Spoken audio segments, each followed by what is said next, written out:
Wizards of the Coast may think they have the players figured out, but really, it's the players who are setting the trap.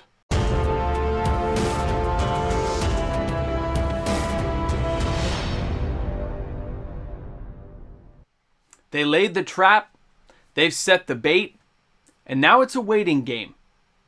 Welcome back, everyone.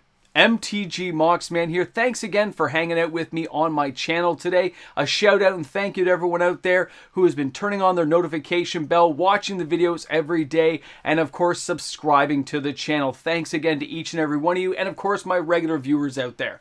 Now, Wizards is always trying to find new ways to get into our wallets, and this is very interesting with Lord of the Rings, how things are playing out.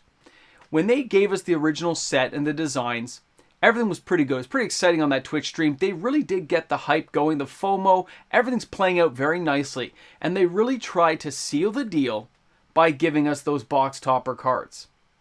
Now, what they are hoping with the box toppers is just to assure people that there is value inside this set. But it has a twofold effect. They know that there will be people who want the new artwork, and they know there will be people who think they can trade their cards in, get some money to move into the new product, or at least to the new singles. Now, I don't recommend doing that. I think you should hold on to your cards because it's still a reprint of a lot of these box toppers. Although the new artwork will be breathtakingly beautiful, we understand how Wizards of the Coast has proceeded to control the reprint equity of their IPs. When they give a box topper card like this, the initial ones I saw were pretty exciting. But then I saw more and more and more, and you realize there are so many to choose from. You know what they're going to give you. They're going to give you the junk 95% of the time, just like they do in a regular set. You are going to get the worst of the worst most of the time. And yes, there'll be the odd person who hits it big and gets that Cavern of Souls, and it'll be amazing. But if you have the original card, then you don't have to worry about which card you happen to get inside. You can wait and see how this plays out. And let me explain. Check out the first card here. This is Cabal Coffers, Modern Horizons 2, the basic edition one. I think it was an uncommon originally. When you see this thing upshifted to Mythic, but the price is totally collapsed, right? This card was a pretty expensive card, and it just dropped down to the 50, the 40, the 30, the 20, and below 20 bucks. 16.50 is the market right now. So if you need this card, it is available. But for those players who just have to have the bling, they're going to go for the Minas Morgul. They're going to go for the new one. That artwork is beautiful, but it is still just a reprint with a flashy new kind of cover to it, right? It's like watching the same movie. You know what's going to happen, but they put a new cover on it, so it kind of attracts your attention. I find that interesting that this is the route Wizards of the Coast is taking, and thinking this will lure more players in. There will be a subset of players very attracted to this style of what they're doing. Now, does that mean Minas Morgul is worth any more than another one? Well, it really depends on how hard they make it to get that card. How difficult that card is as a box topper really could determine its future value. Just like the Ultimate Masters versions are kind of expensive for the full art, they're still a pretty pricey one to get. Zendikar Expeditions. Wizards is just kind of coaching this along and saying, look at it, take the bait, jump on it. And I just think players are a little more intelligent than that. I'm going to give you guys a lot of credit. Yes, there's the Timmies out there, but there are so many of us that are above and beyond this stuff that we don't fall for it. Sure, it's great if you get a great card, but you're not going to jump on stuff. Now, when we take a look at something like Caracas, this version is only 30 bucks. This is Eternal Masters. $30 for this card. So its value's still been trending down. An original Legends one I think is still 70, 80 bucks, right? This card, when it got reprinted, again, it started high, came down, and it's never actually quite recuperated its value. It hasn't been that long since it's been reprinted. And then they go ahead and they give us the White Tower version, right? I gotta be honest, again, I love the artwork. It kind of grabs me. I don't know, it's because of the Lord of the Rings thing, but does this mean it's a $50 card, a $60 card just because of the artwork? It's like a new skin on something. Just like I said, I don't think it holds that same appeal to the massive Magic players that they think it will, unless they make them extremely difficult to get. I mean, if they're going to do this kind of alternate artwork, this is almost the time.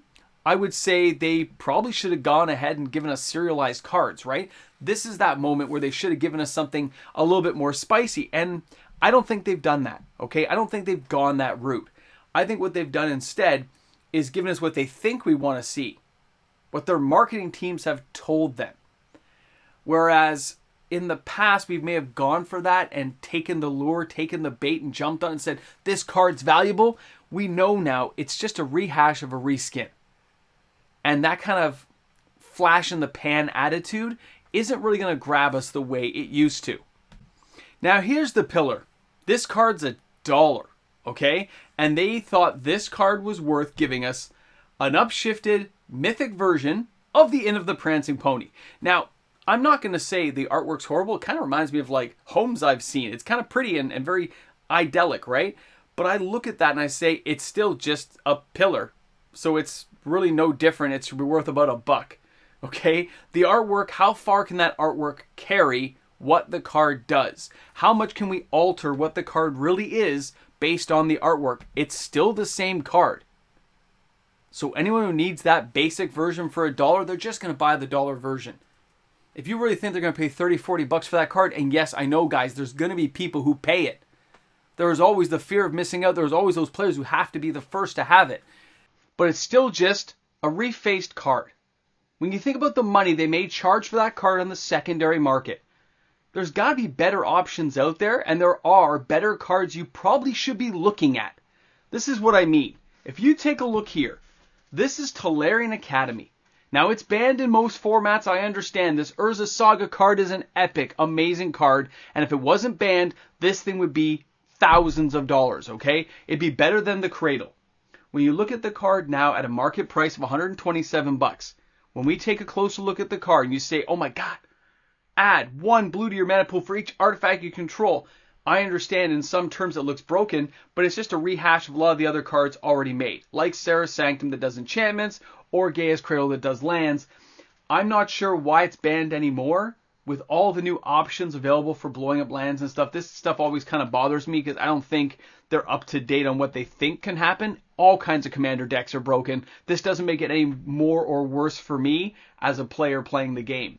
But when I see the value at that price point, I say to myself, I can find that moderately played on TCG Player for 70 bucks.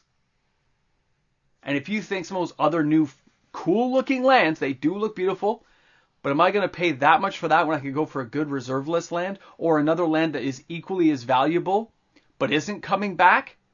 This is where Wizards of the Coast has made their mistake. The way they're driving up their prices, the way they're presenting the products, any player will start looking and saying, are there any other options available? Do I have other choices out there to play with my decks, to enjoy them and try to broaden out what I'm trying to do? I'll go for the cheaper version of the card.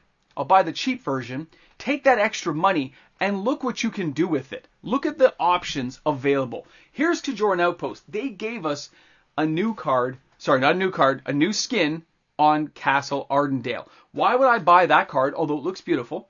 Castle Ardendael is like a couple of bucks, guys, $1 or $2. But the Outpost here, which, yes, it's $16, but the Outpost costs less to use. It's reserve list from alliances, and it can make soldier tokens. With all these cool soldier things going on, this can make you 1/1 soldiers for a little bit less mana than what Castle Ardendael costs you to use, okay? Yeah, guys, this is what I'm talking about. Oh, and by the way, guys, don't forget, if you're choosing to buy any of these cards and you're using TCG Player, please don't forget to support the channel. Choose my affiliate link found in the description of all of my videos. You click the link, it'll take you to TCG Player for your shopping experience. But anything you buy there and add to your cart, I get a 3.5% kickback to the channel, which helps us get cards here. So thanks again for everyone who takes a moment to click my link. Thanks again, guys. Wizards is trying to change up how things are done. But the more they try to change it, the more they try to switch things around, the more I see just cheaper versions of reprints, so I can get the cheap version. I don't care, get a cheap one. If I happen to open a cool one, great, but I'll be happy with the cheap version, take the extra money, buy some of these decent reserve list cards at half the price or less than what they used to be. And if one of these cards ever becomes unbanned, if you ever see Tolarian Academy become unbanned and you happen to own 1 or 2, congratulations, it's like winning the lottery. And you never know when things will become unbanned. Time Vault was banned for years. before they finally unbanned it. You never know. And I like to hedge my bets, find the value in things where I can find them. I wouldn't sell off any of the cards you already own if they're on that list of box toppers. I'd hold on to them. No sense trying to replace what you already own. The way they are doing their reprint equity, they're not going to put that many of the good one in there. Don't expect Cavern of Souls to plummet in value. They're going to give you more of the bog. They're going to give you more of the pillar there. They're going to give you more of the bad ones. They're going to give you a land like Castle Ardendale with a new fancy, art frame on it, and you'll be like, wow, it's amazing. No, it's the same land. It hasn't changed. Don't spend $30 on that. Go buy a Kjeldoran Outpost, get the old castle, and be happy that you now have both. Crazy stuff that they think they can pull over on players, but it's not going to happen. That's not the way I see things playing out in the future of this game. They can try it, and maybe they'll succeed, but for a lot of us, I'll just see deals in the making. Savings being had that I can move into things I'd rather be spending my money on and still get to enjoy cheap cards that are reprinted because a new fancy art frame came out. Remember Castle Dracula? So cool. Anyway, thanks for hanging out, guys. I know it's a card watch video. I want you to pay attention to these things and the prices because the game they're trying to play, they're trying to switch things up. It's really not going to work that well unless they make those cards really hard to get or serialize them in some way to really drive up that value in the alternate art frameworks. Because we all know a year or two from now, those cards will all be at a discounted price because the money moved on, and that's all you have to do to wait. You just have to wait them out. Wait for them to forget that they set their trap and then go and feast. Guys, thanks a lot for tuning in. Thanks for hanging out with me on the channel today and allowing me to entertain you each and every day. And now that we're at the end of the video, I gotta say, working on that backyard is killer. Taking this week off to get all the housework done, crazy stuff. Crazy stuff. I put some photos up on the Instagram. That stuff's nuts, man. All right, have a great one, guys. We'll see you tomorrow. Hey guys, a big shout out and thank you to the fantastic patrons of MTG Moxman. Guys, because of them, this daily uploaded content is made available for everyone because those patrons are the ones who supported its creation. So thanks again to the fantastic patrons of the channel. Well, you made it to the end. Welcome back, everyone. Nachos and cheese for everybody. You can sit down, take a seat, relax with me, because you've earned it. That's how you know.